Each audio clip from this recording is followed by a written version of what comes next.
whenever we have the confined space available, the main hazard is for the atmosphere.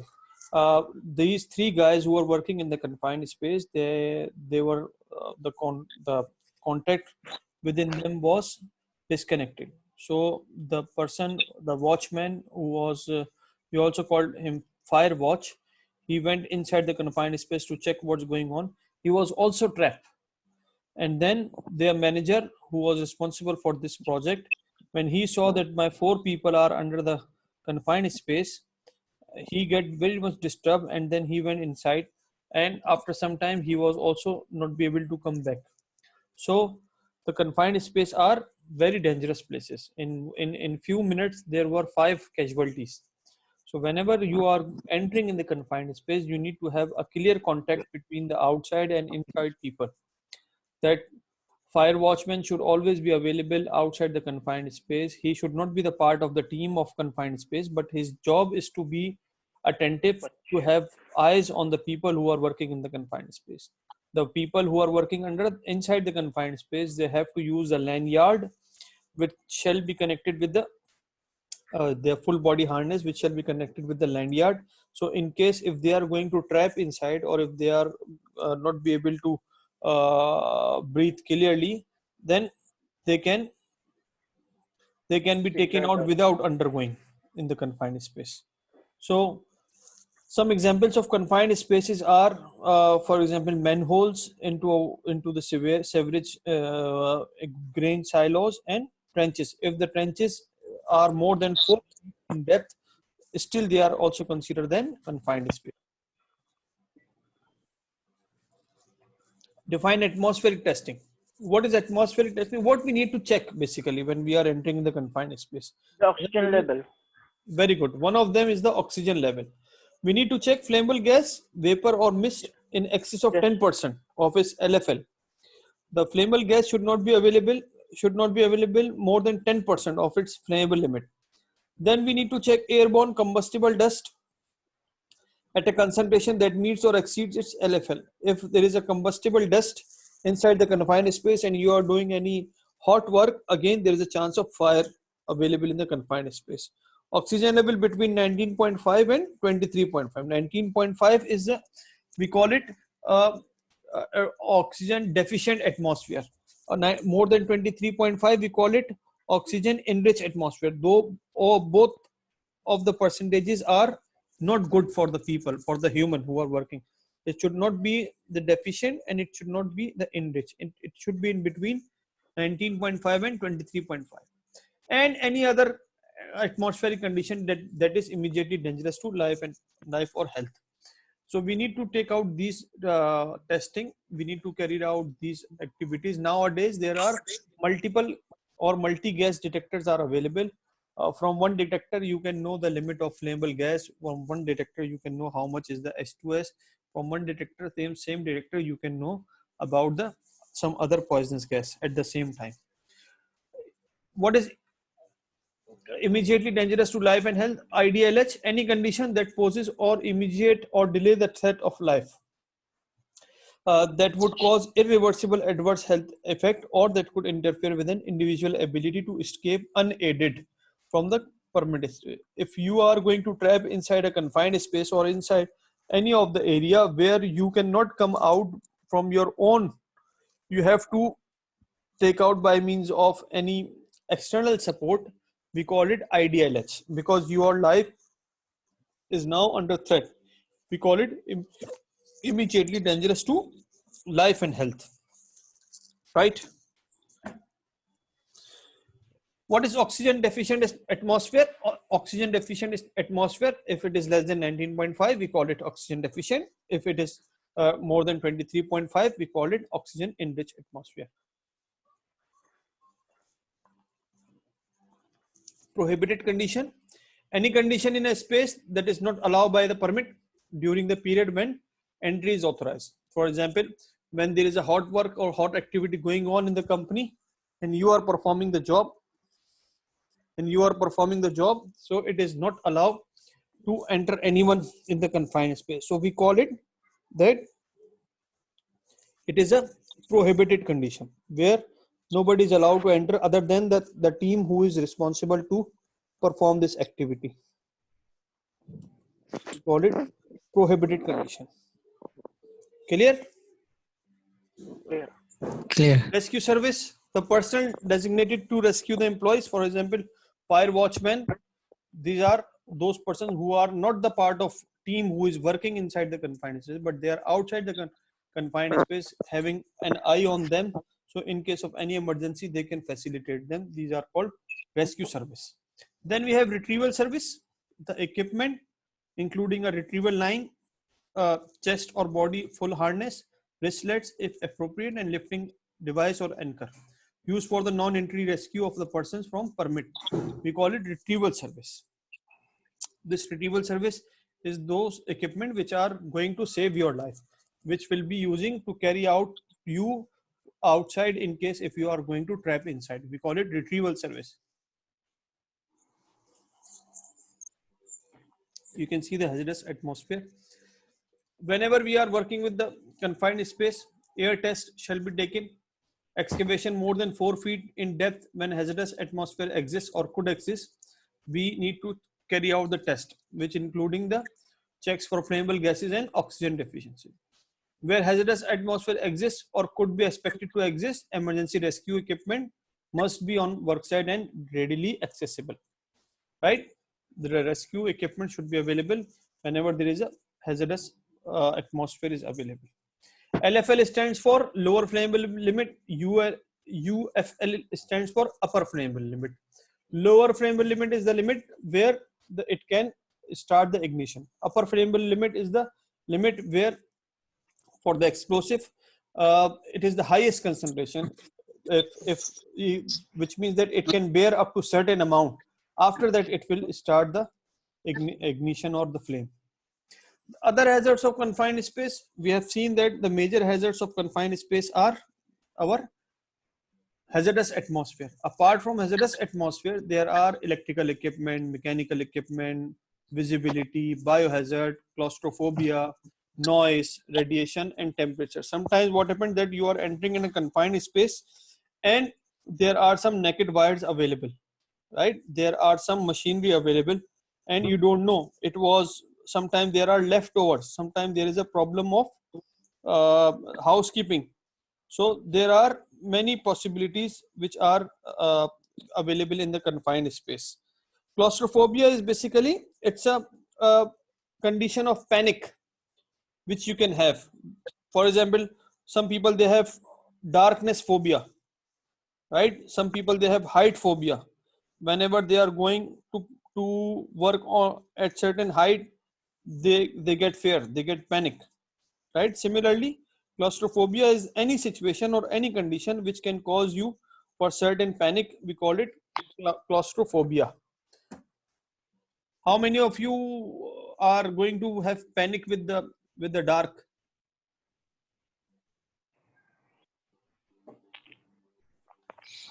Yes, guys. I hope Mr. Mohit. No. No. Then No one. Zubair or Zuhaib. No. No, alhamdulillah. Alhamdulillah. But some of you will always be having some fear with the lizard. That's right. No, not this lizard. A crocodile one. If you are Chinese, then no problem. You can even eat the lizard. Okay, now this we already discussed about the permit requirements. Ventilation, we need to provide the ventilation whenever our people are working in the confined space, and this will be performed by means of natural. We call it positive air pressure. We need to perform them positive, which is like a circulation. So the air is we are taking from the natural and it will be circulated in the space. And if possible, if you have another opening for confined space, this will be taken out from another side of the confined space. We can use the air monitoring equipment. For example, as I told you, nowadays multi-gas detectors are available. So you can use any of the multi-gas detectors like mentioned here.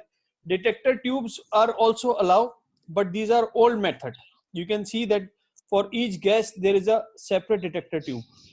But nowadays, to have more accuracy and to have more advancement, very small multi-gas detectors are available. those people who are responsible for confined space, or those who are responsible to check the confined spaces all the time, they have the multi-gas detector with them all the time, right? Especially those who are working with in oil and gas side or in the drilling side, they always have the gas detector with it as a part of Yeah. their uniform, as a part of their coverall. Like HTS monitor or something. Exactly. Mr. Anas, Habibi. for the gas detector, we have two kinds. One kind is MX4. It is very big kind. This is used from the operation, the issuer of the permit. Okay, and every kind of job have a certain time. You should, for example, every 10 minutes you take Exactly. Reading. the measurement of the gas. And the other kind, name it H2S personal gas monitor. This is with the guys. Exactly. Okay, but it is not the main gas detector. It is just more precaution. The Exactly. personnel who put it in the coverall or in the uniform, this is more a precaution. But the main gas detector with the issuer of the permit. Exactly. And this is portable. This is also portable. It is not like very big, but it is not with the persons all the time, but it is with the issuer, because he is taking the responsibility. Whenever the people are working in confined space, it is his responsibility according to the level of hazard. See, we cannot define for everything 10 minutes. Sometimes they define, okay, after every half an hour we will check the gas, after every 15 Yes. minutes we will check the They gas. will have a proper planning before they start doing. So Exactly. according to the plan, It's a part of our permit to work when we are going to fill the permit before entering the confined space. Here we need to define. We have in Aramco before any critical job something named GSA, job safety analysis. Yeah, GSA. Exactly. GSA, GHA, risk assessment, all are same. If you have a good foundation of risk assessment, GSA and GHA are all also the same. All in all the things, we need to identify the hazards and we need to apply the control. So define confined space. What is confined space, guys? Quickly. It's a large enough to enter in. It's a large enough place. Restricted area for entry and exit. Very good. Limited entry and exit. IDLH stands for, Mr. Zubair, IDLH. Immediate dangerous. Life and health. Life, immediate dangerous to life and health. Very good. As per confined space entry procedure, combustible gases must not exceed 10% of LEL or LFL at any time. True or false? True. Okay, what are the gas testing which we are going to do when we are entering in the confined space? For multiple below 19.5 and above 23.5. And for LEL not exceeding more than 10%. LEL of what? Of combustible dust or flammable gases. Very good. And any other which is related to IDLH. Possibly condition that is IDLH. Exactly. LEL. We need to check some other hazards as well whenever we are going to perform the activity. Very good. Can we have one more topic today? No. Why no? See, at least for tomorrow. We can have tomorrow. At least why I'm saying this, because chapter number 11 we can finish in maybe 20 minutes time. 20 minutes. And the thing is, tomorrow you have also exam. So tomorrow I want to have the less things for you so you can give the exam easily. The exam will be the multiple choice question answer. All of you are listening me? Yeah. yes. So the exam will be like multiple choice question answers, and in which you have to you will have around I think 15 multiple choice question answer and 15 MCQ, 15 true false. Okay. And after that we will be sharing the link of this as a Google Doc. In the Google Doc you have to do this without any help, and when you will be doing the exam you have to open your camera so I can see you are not doing any cheating, right? And you will have Okay. limited time for this purpose, maybe half an hour or 40 minutes maximum. And khalas, you will do, inshallah. I hope you can do in half an hour easily. What happened if someone of us failed? Yes, if in case unfortunately if any of you is going to be failed, then we give them one more chance free of cost. With the next session, if you want to attend the full classes, you can attend the full classes and give the exam.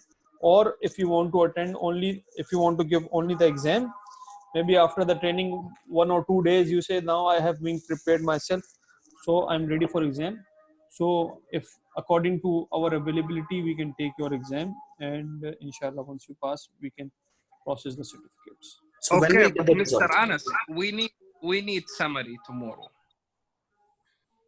Yeah, after the training, we can, or if you want, we can take exam later on after 2-3 days. No problem. I mean, it's up to you. Whatever you guys are all agree. I think Yes, tomorrow but will be better. I mean we need summary.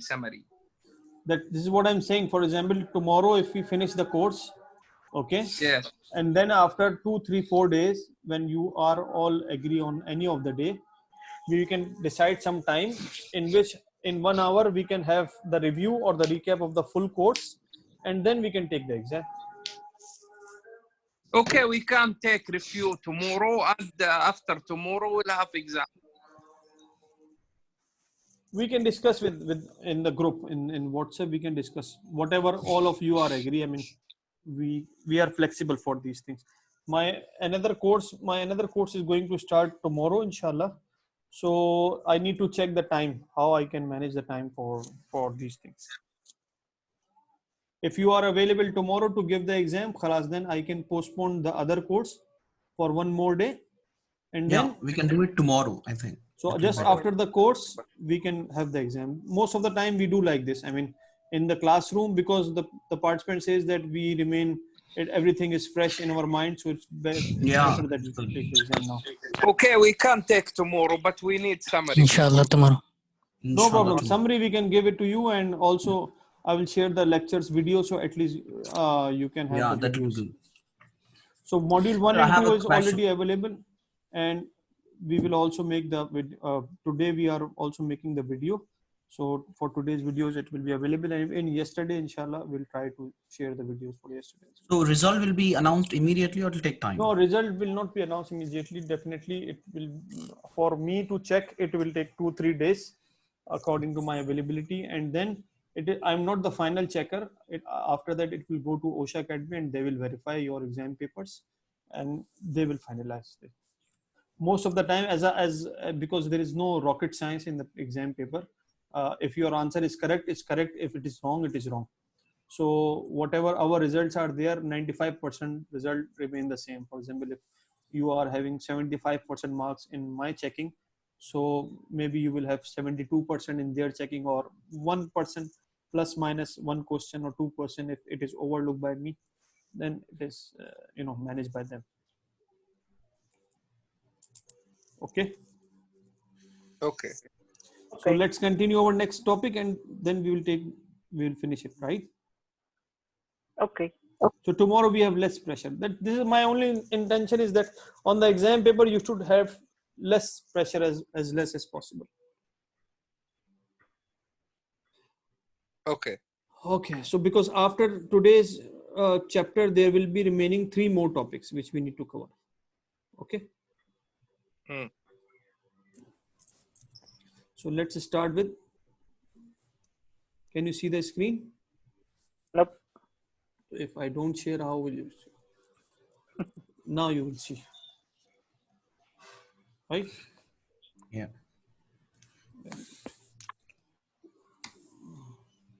So our next topic is about hazardous energy lockout and tagout, LOTO. Right? Hazardous energy lockout and tagout, which is module number 11. What is hazardous energy? Energy in any form can be hazardous. Remember our hazard communication. Anything or any material which can cause harm to human is the hazardous. So similarly, any kind of energy which can cause harm to human is considered as hazardous energy. The energies from hazardous, the result of hazardous energies could be injuries, and it could be the death, because the hydraulic, if you see the hydraulic, which means the energy which is with producing due to the hot oil, the energy which is producing due to the steam, the energy due to the pneumatic where the pressure is too much. What do you think if your pressurized line is going to be burst, hydraulic line is going to be burst, all hot oil will come on the faces, on the body parts of the workers who are working there. So energy, electrical energy, another very dangerous form of energy. Then we have chemical energy, mechanical energy. For example, if the machine is running and you will put your finger, even if you put your finger in the fan, what will happen? Because of the mechanical energy, it can cut your finger. Even if the finger, if the fan is made up of plastic, even it can cut you. Sometimes what happens that you have applied the brake, but still the car is running. Once you are going to turn off the button, still the fan will be running. Why? Because it is due to the stored energy. Okay, so we cannot say that when we turn off the switch, the energy is going to be finished. No, still there is a stored energy is remaining, which we need to take off before starting off any activity. So our maintenance department are the people who are always at the high risk of this stored energy or the hazardous energy, because operations department, their duty is to make the operations, their duty is to make turn on, turn off and adjustment only. But our maintenance department are the one who is responsible for making the going inside the machine. If there is any troubleshooting with the machine, they are the one who are going to solve these kind of issues. So they are always exposed to the hazardous energy, which is very dangerous for them, right? To perform the hazardous energy operations, we need to have energy control program available. How the energy control program is developed? The purpose of energy control program is to provide written policies and rules within your safety management system that help injury to workers due to any unexpected energize. What is unexpected energize? Unexpected energize. That energize, that suddenly. Very good. Switch on. That is unplanned, right? You don't want, but it will energize. For example, as I told you, that the energy is stored. When you turn off the machine, all the energy is not going to be released, right? So it might be possible that they are doing some activities and suddenly the energy is going to be, the equipment is going to be energized. So this become very much dangerous for them. So that's why this hazardous energy is very dangerous while we are dealing with the machines. So hazardous energy control program is the written policies and procedures which are being used to control the energies, which are being used to control the energies. For example, we need to have the policies and procedures available that before starting the work, we have to take these precautions, then we can do. Logout, tagout. How many of you have the system of logout, tagout in your companies? We have. You have. And who else? We do have. No, Logout, tagout is, you can say it's a baby of permit to work, right? It is the administrative control, same like permit to work, but it is for the hazardous energy. Whenever the maintenance people or the contractor is going to perform any activity on the machinery, they have to use the logout and tagout. Logout, tagout is a control where basically you are going to apply to avoid any kind of mistake or any kind of energization. In this logout and tagout, basically you are going to make locks, right? You are going to make locks on the valves on the circuit breaker, so nobody can open this lock by mistake or intentionally or unintentionally. So that's the purpose of logout and tagout. And then when you are going to make the locks, you have to write clearly that who has the key available for this lock, who is the responsible person. If the lock is not available, then we need to apply tags. You can see in the slide there are tags available. So tags on the space which is available on the tag, you need to write that this is being applied by Mr. For example, Mr. Zubair, and this is the number for Mr. Zubair. In case if you want to remove, you need to contact him. Right? The logout tagout are also the same administrative controls like permit to work. The standard requires that the designated individual turns off and disconnect the machinery or equipment from its energy source. We cannot authorize everyone to perform the activity of logout tagout. We need to make some person, some maintenance department, a competent person after the training to make them authorized to do the activity of logout and tagout, because it is a critical activity. It is a critical responsibility. So it is also required that an authorized employee can either lock or tag. Sometimes we do log out and tag out together. Sometimes we only apply lock. Sometimes the lock is not available, so we apply only tag. So either lock or tag the energy isolating devices to prevent the release of hazardous energy, and take steps to verify that the energy has been isolated effectively. You need to check that if the energy has been isolated effectively for this purpose. Energy control program. Employer must establish an energy control program consisting of 3 core components. Number 1, energy control procedure. Number 2, periodic inspection. And number 3, employee training and retraining. What are energy control procedures? It contains the scope, purpose, authorization, rules, and techniques how to do the energy hazardous energy out. Then once we are going to apply the energy control program, we need to make inspections time to time if there is the effectiveness of this energy control program is still valid, or it is going to become weak with the passage of time. Then employee training and retraining. What does it mean? That we need to check if the people who are working with us or who are working on this task, they are being trained to perform this activity or not. Any question? No, sir. Nope. Okay. So the main purpose of logout and tagout to avoid the unexpected energization of machine, because if the machine is going to be energized unexpectedly, it can cause harm.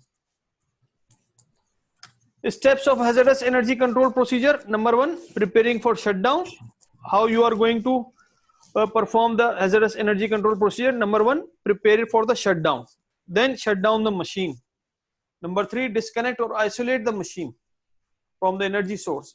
You can see that only shutdown is not enough. For example,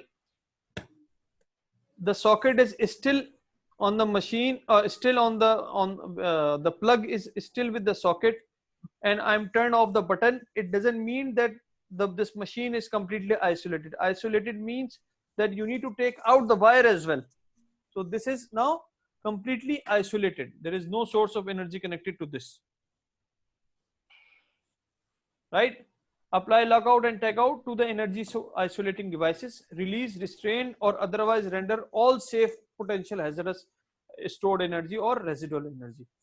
Then number 6 is verify the isolation and de-energization of the machine to make sure that now the device or the equipment is properly de-energized and there is no source of any energy is available to make the machine unexpectedly adjust. You can see some examples of lockout. You can see here they have applied the lock, and here they have applied the tag. So ideally you can see lock and tag both together. On the left picture you can see lock and tag, they applied both together, and on the right picture only the tag is applied. These are some examples of lockout and tagout devices. In the market, the full boxes, or you can say the full cabinet of locks are available with different types of locks which you need to apply on different activities. These are all the things tagout. Okay, what are the 6 steps of hazardous energy control procedure? Sorry, hazardous energy procedure. Prepare, shut down. Very good. Shut down the machine. Yes. Isolate. Very good. Apply lock and tag. Very good. And then verify. I know 5. Yeah, verify the source isolation. Okay, what are the main components of energy control program? Energy control procedure, inspections. Other guys other than Zoeb.